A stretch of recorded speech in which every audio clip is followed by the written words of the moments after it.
প্রিয় দেশবাসী, আসসালামু আলাইকুম। আজ আমাদের পুরো জাতি গভীর শোক ও বেদনায় নিস্তব্ধ। দেশের গণতান্ত্রিক রাজনীতির শীর্ষ নেত্রী, সাবেক প্রধানমন্ত্রী ও বিএনপি চেয়ারপারসন বেগম খালেদা জিয়া আর আমাদের মাঝে নেই। ইন্না লিল্লাহি ওয়া ইন্না ইলাইহি রাজিউন। বেগম খালেদা জিয়ার ইন্তেকালে আমরা গভীরভাবে শোকাহত ও মর্মাহত। তার মৃত্যুতে জাতি এক মহান অভিভাবককে হারিয়েছে। এই গভীর শোকের মুহূর্তে আমি তার পরিবারের সদস্যবৃন্দ, রাজনৈতিক সহকর্মী এবং অগণিত কর্মী সমর্থকদের প্রতি সমগ্র জাতির পক্ষ থেকে আন্তরিক সমবেদনা জানাচ্ছি।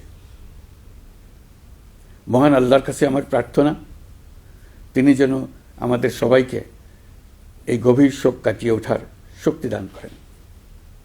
বেগম খালেদা জিয়া ছিলেন বাংলাদেশের রাজনীতিতে এক পরম মহিমান্বিত ব্যক্তিত্ব।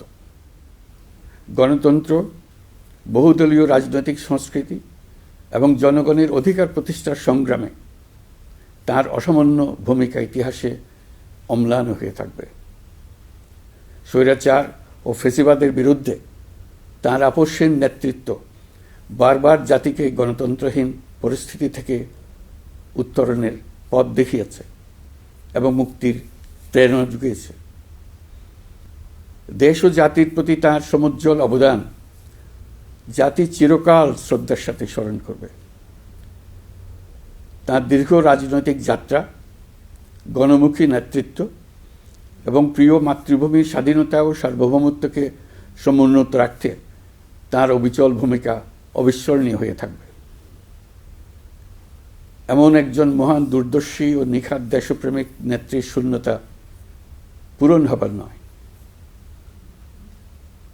প্রিয় দেশবাসী, এই শোকাবহ মুহূর্তে আপনাদের প্রতি আমার উদাত্ত আহ্বান, আসুন আমরা সবাই যার যার অবস্থান থেকে মহান আল্লাহর দরবারে বেগম খালেদা জিয়ার বিদেহী আত্মার মাগফিরাত কামনা করি।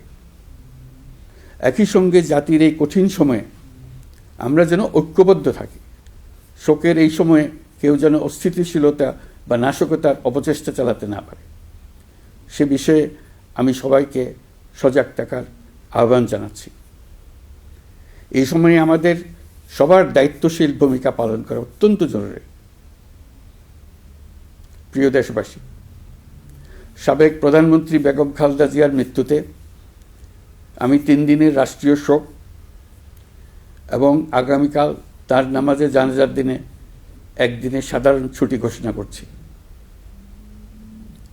নামাজে জানাজা সহ সব ধরনের শোক পালনে শৃঙ্খলা বজায় রাখার জন্য আমি সবার প্রতি বিনীত আহ্বান জানাচ্ছি। প্রিয় দেশবাসী, আমি জানি আপনারা সবাই এই সময়ে অনেক আবেগাপ্লুত। আমি আশা করছি শোকের এই সময়ে আপনারা ধৈর্যের পরিচয় দেবেন এবং তার জানাজা সহ সকল আনুষ্ঠানিকতা পালনে সংশ্লিষ্ট সবাইকে সহযোগিতা করবেন। মহান আল্লাহ তাআলা আমাদের সকলকে ধৈর্য, শক্তি ও ঐক্যবদ্ধ থাকার ক্ষমতা দেন। আল্লাহ হাফিজ।